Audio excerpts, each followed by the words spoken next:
தென்னாடுடைய சிவனே போற்றி, நாட்டவர்க்கும் இறைவா போற்றி. மந்திரமாவது நீரு, வானவர் மேலது நீரு, தந்திரமாவது நீரு, துதிக்கப்படுவது நீரு, சமயத்தில் உள்ளது நீரு, செந்தூர்வாய் பங்கன் திரு ஆலவாயான் திருநீரு. திருச்சிற்றம்பலம்.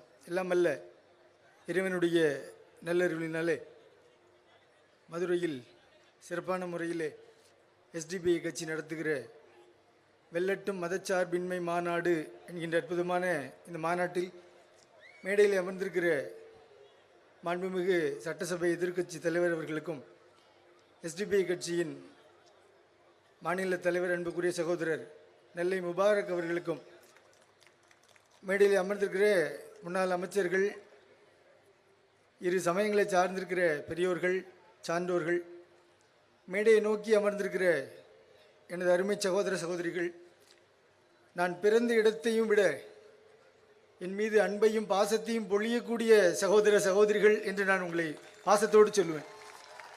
அந்த அடிப்படையில் இங்கே ஒரு சாமியாருடைய உருவம் தெரிகிறது.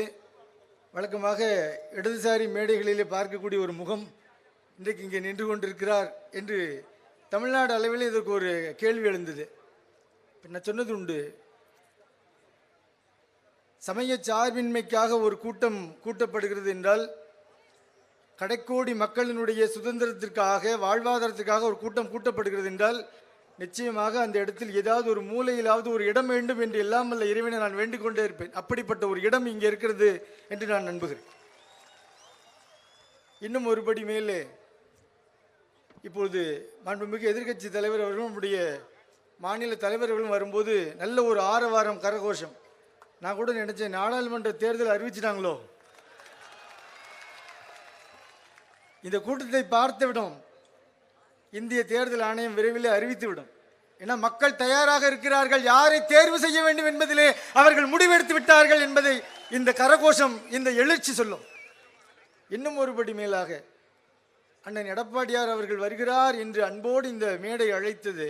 ஒரே வார்த்தை கூட சேர்த்துக்கணும், திருச்சி விமான நிலையத்துக்கு செல்லாமல் வண்டியூர் திடலுக்கு வந்திருக்கிறார் என்பதையும் சேர்த்துக்கொள்ள வேண்டும்.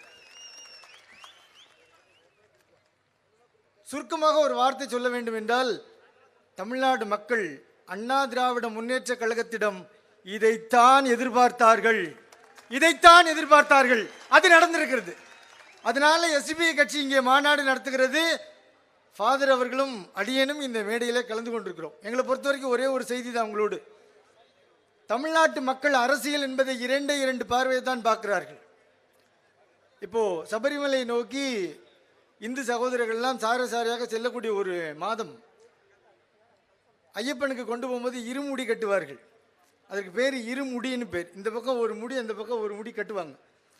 தமிழ்நாட்டு மக்களும் இருமுடி தான் கட்டுவார்கள். ஒன்று ஆளுங்கட்சி, இன்னொன்று இங்கே இருக்கிற எதிர்கட்சி. ஆக இருமுடி கட்டு இந்த முறை மட்டும் நிச்சயமாக பிஜேபிக்கும் ஆர்எஸ்எஸ்க்கும் எதிரானதாக சமர்ப்பிப்பார்கள் என்பதை தெரிவிக்கிறேன். பிஜேபிக்கும் ஆர்எஸ்எஸ்க்கும் எதிரான ஒரு முடிவை தமிழ்நாடு மக்கள் தருவார்கள். அதற்கான ஒரு எழுச்சி தான் இங்கே நடக்கிறது. ஏன், என்ன காரணம்? மதச்சார்பின்மை என்று பேசப்பட வேண்டுமானால் நிச்சயமாக பாசிசத்தை நாம் பேசியாக வேண்டும், ஆர்எஸ்எஸ் பேசியாக வேண்டும், பிஜேபியை பேசியாக வேண்டும். நாம் பேசுவதெல்லாம் உண்மையான மதச்சார்பின்மை, அவர்கள் பேசுவது போலி மதச்சார்பின்மை. இன்னும் ஒரே ஒரு செய்தியை மட்டும் சொல்லி நான் நிறைவு செய்வேன். நேற்றைய தினம் தமிழ்நாடு பாரதிய ஜனதா கட்சியினுடைய அன்புக்குரிய தலைவர் அவர்கள் மதுரையில் ஒரு கூட்டத்தில் கலந்து கொண்டு பேசியிருக்கிறார். அப்படி பேசும்போது ஒரு வார்த்தையை குறிப்பிட்டிருக்கிறார்கள், இந்தியாவிலேயே பிரதமருக்குரிய தகுதியுள்ள ஒரே ஆள் பிரதமர் நரேந்திர மோடி என்று சொல்லியிருக்கிறார். வேறு யாருக்கும் அந்த தகுதி இல்லைன்னு குறிப்பிட்டிருக்கிறார். இன்னொரு பக்கம் எதிரணியில் நிறைய கூட்டங்கள் இருக்குது, கூட்டணிகள் இருக்கிறாங்க, கட்சிகள் இருக்கிறாங்க, ஆனால் அங்கே தகுதியான ஆட்கள் இல்லை என்பதை அவர் சொல்லியிருக்கிறார். சொன்னதோடு காக்கைகள் அதிகமாக இருக்கிறது என்பதற்காக அதை தேசிய பறவையாக அறிவிக்க முடியாது, மயிலைத்தான் அறிவிக்க முடியும் என்பதை அவர் சொன்னார். ஆனால் இந்த வார்த்தையை சொன்னது அறிஞர் அண்ணாதுரை அவர்கள். இதே அண்ணாமலை ஒரு நேரத்தில் அண்ணாதுரை அவர்களை எதிர்த்து பேசினார். அது உங்களுக்கு தெரியும். எவ்வளவோ கேவலமான வார்த்தைகளால் திராவிட கட்சியை சார்ந்தவர்களை, திராவிட பாரம்பரியத்தை சார்ந்தவர்களை அவர் திட்டினார்.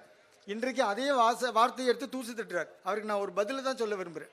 இன்றைக்கு காலை நாளிதழை எடுத்து புரட்டும் போது ஒரு செய்தி இருந்துச்சு. கேரளாவில் ஒரு வீட்டில் வச்சிருக்கக்கூடிய நகைகளை காணோம், செயினை காணோம், வளையலை காணோம். அப்போது அந்த வீட்டில் உள்ளவங்க தேடுறாங்க, வளையல் எங்கே போச்சு, செயின் எங்கே போச்சு, தங்க வைக்கிற விலையில் தேடுறாங்க. செயின் கிடச்சிருச்சு. அங்கே இருக்கிற குப்பையில் கடந்து இந்த செயினை எடுத்தார்கள், வளையலை காணோம். அப்போ பக்கத்து வீட்டில் இருந்த ஒரு பெண்மணி போய் அவங்ககிட்ட சொல்கிறாங்க, இந்த குப்பை கூலத்தில் காக்கை கிளறிச்சு, குச்சிகள் இங்கே இருக்கிற ஒரு வளையல் மாதிரி மினுங்கிற ஒரு பொருளை எடுத்துகிட்டு போச்சுன்னு. தென்னை மரத்தில் போய் தேடி பார்த்தாங்க, காக்கை கூடு கட்டிருக்கிறதுக்குள்ளே ஒரு தங்க வளையல் இருந்தது. அந்த வளையலை அவர்கள் மீட்டார்கள். நான் ஏன் சொல்கிறேன்னா, அது காக்கை தான், மற்றவங்க எல்லாம் கூட்டமெல்லாம் உங்களுக்கு குப்பையாக தான் தெரியும். குப்பையில் இருந்து தங்கத்தை எப்படி எடுக்க வேண்டும் என்பதை காக்கைகள் நன்றாக அறிந்து வைத்திருக்கிறது. அண்ணாமலை அவர்களை புரிந்து கொள்ள வேண்டும். ஸ்வச் பாரத் என்று சொல்லுகிறோம், இந்தியா சுத்தமாக இருக்க வேண்டும், மாற்று கருத்தில் எல்லாத்துக்கும் விருப்பம் இருக்கு. குப்பைகள் மீது எங்களுக்கும் அது அகற்றப்பட வேண்டும் என்ற எண்ணம் உண்டு. ஆனால் குப்பைகள் குறித்தான பார்வை என்ன என்பதை பார்க்க வேண்டும். எது குப்பை? இன்றைக்கு இந்தியாவிலே குப்பையோடு வாழ்க்கை வாழக்கூடிய, வாழ்வாதாரம் இருக்கக்கூடிய எவ்வளவோ கோடானி கோடி மக்கள் இருக்கிறார்கள். அதை குப்பை என்று சொல்லிவிட முடியுமா? எப்படி அந்த குப்பையிலிருந்து காக்கை ஒரு தங்க வளையலை எடுத்ததோ அதே போல இந்தியாவுக்கு 2024 தங்கமான ஒரு பிரதமரை இந்திய நாட்டு மக்கள் தேர்ந்தெடுப்பார்கள். எழுதி வைத்துக் கொள்ளுங்கள். தஞ்சாவூரில் விஐபிலாம் வரும்போது இந்த வெடிகுண்டெல்லாம் ஆராய்ச்சி பண்ணுறதுக்காக நாய்க்குட்டி வளர்ப்பாங்க. காவல்துறை வச்சுருக்கோம், காவல்துறை தெரிந்து கொள்வதற்காக சொல்கிறேன். தஞ்சாவூரில் இப்படி ஒரு நாய் வளர்த்து வந்தார்கள். அந்த நாய் வயதான காரணத்தினால இறந்து போச்சு. அந்த நாய்க்கு அரசு மரியாதை செய்து அதை புதைத்தார்கள். இது ஒரு செய்தி.